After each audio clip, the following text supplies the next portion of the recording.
A ver, rematou o partido na primeira mitad, ainda tiveste algunha que outra ocasión aí, non? E ao final tamén o teu gol anulado desde a tua posición. Yo creo que no es, pero bueno, yo, de mi opinión, creo que non é fora de xogo, que gol.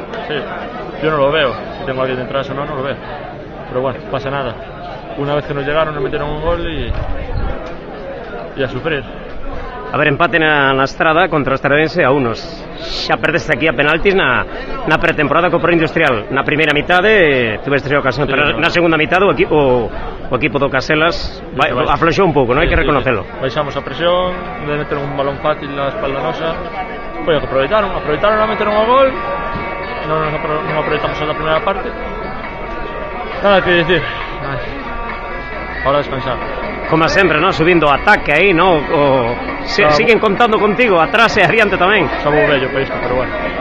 Eu pouco me chamo, pouco me mandan. Ahora para semana partido complicado en Pontellas. Deixo porriño duro? Deixo, ben, para estar na mitad da tabla como nos. É un rival duro, sí, pero é un rival que para estar na mitad da tabla como nos. Para intentar non pasar apuros na liga. Bueno, pois domingo vémonos en San Campi, que vamos a dar ese partido tamén. Pontellas, Caselas. Muy ben, a ver. Eu me acordo, non sei se te acordas, unha Copa Europa. Gol. Pois mira, acabamos de falar co Caselas entregou.